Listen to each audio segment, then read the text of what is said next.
What's up guys, welcome back to yet another video in Fine Study. So today is a bit cloudy day, but that's no problem.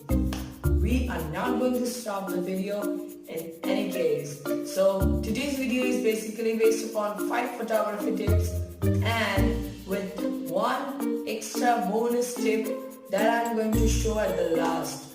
So stay tuned till the end of the video, and guys, you will be able to see the last and the final tip is the most special tip, and you should know that tip for beginners. This video is basically for the beginners.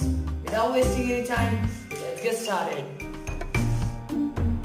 So guys, the first tip is guidelines. Guidelines are the virtual lines present in the phone that helps you to position your subject. These are very important nowadays because beginners photographers use it very much like this. These are the guidelines. I don't use them often, but sometimes there is a problem in positioning the subject. That time I use these guidelines. Like if you are shooting a landscape, then you're gonna put the guideline in this part, the subject in this part. And if you are shooting something tall, then you are going to put it in this line, okay? And if you are going to define a story or something like that, then use these 4 intersecting points, this and this. These 4 intersecting points are very important to define a story, because if you are going to put it like this, and guys, you can see this, put it in this, and the whole story is defined, and you're getting an awesome story. You're going to see all the things that are present in the front, and it defines the awesome high definition quality. And this is the first tip. So the second tip is use the pro mode, the professional mode. In nowadays photography phones give you the pro mode. They give access you to the shutter speed and the ISO. The white balance are the things. The white balance is helps you to adjust your lighting like this. If there is a too much of cloudy and a blueness in the sky, then you're gonna put this filter to adjust the positions. And I can do it manually also. I can set the temperature.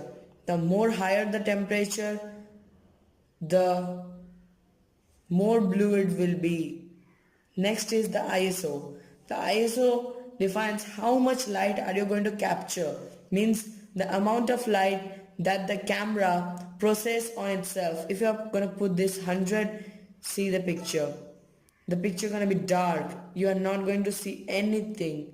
Oh, I think the shutter speed has changed. That's why so much of definition can be seen. So the next thing is exposure. Exposure shows how much of brightness are you going to put into the image. Next is the shutter speed. The shutter speed shows the amount of time the shutter will be open. The shutter is such a small capturing unit that closes after the time limit that you're gonna. If you're shooting at 1 by 1000 frames per second, it means if you're gonna break 1 second in 1000 parts, then that one part that you are having, that is the 1 by 1000 frames per second. It is very fast. The shutter closes as soon as you're gonna press it. So the more you're gonna increase it, the less time, the more time it will take to close the shutter. This is increasing shutter speed. The more light it will allow to enter. Then is the focus. It is the manual focus. You can change the focus like this. This is less of focus. This is good focus, and infinity focus also changes. This is a saturation. This changes how much colorful the image will be. If you're gonna lower down the saturation to -5, then it will be fully blurred, and I mean fully black and white, not blurred. And if you're gonna put it at the top, the image will be fully colored. Next is the contrast. Contrast shows how many amount of the light will be captured, and if you're gonna put the contrast down, it will be like a whitish layer on the front of the camera. That is not what you want. So put the saturation a bit +1, then it's a good. Then is the next tip. The next tip is reflection. This phone will act as a reflection. As you guys can see, you're gonna put it like this, then it's gonna act like a reflection. This helps a lot. If you're gonna do photography, see, this is a reflection. This changes the whole image details, which is very important.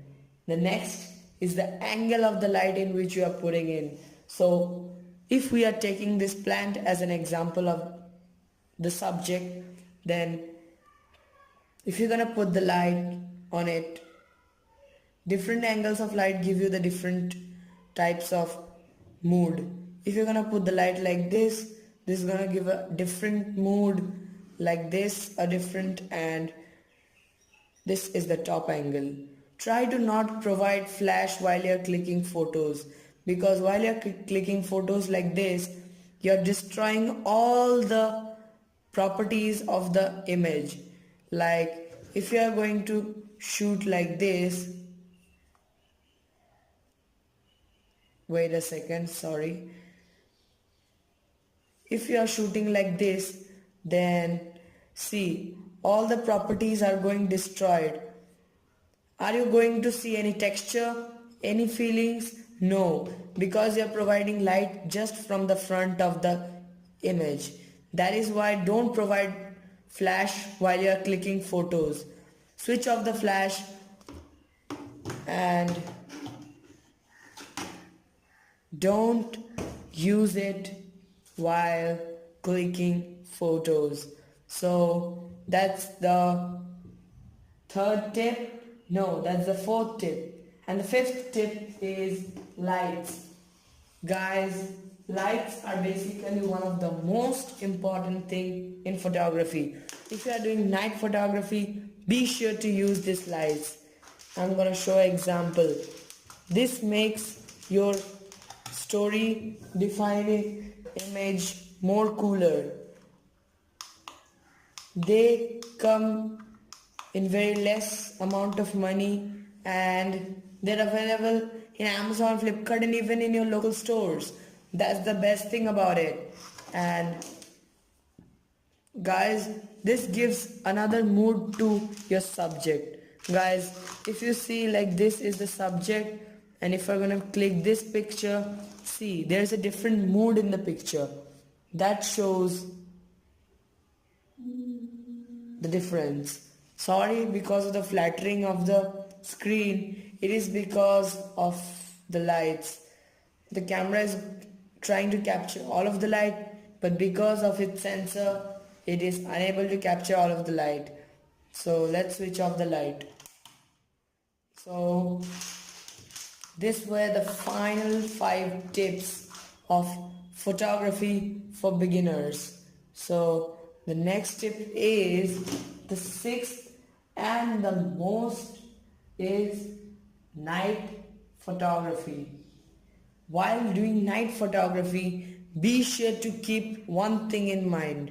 First, open the pro mode, then use a tripod. If you are not using a tripod, you are not going to get the preferred image that you want. So open the ISO, put it into 100. Guys, you see that many of you, while doing night photography, you capture a lot of amount of noise and grains in the image. That, to prevent that, put the ISO as low as possible. Mine one is 100, and then set the shutter speed to 1/4 or 1/50, so that you get the exact image but without noise.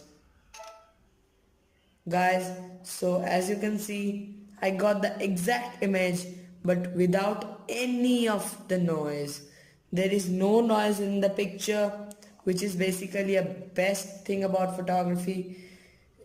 Most of us are scared of photography at night. The main reason is this, because we get a lot of amount of noise.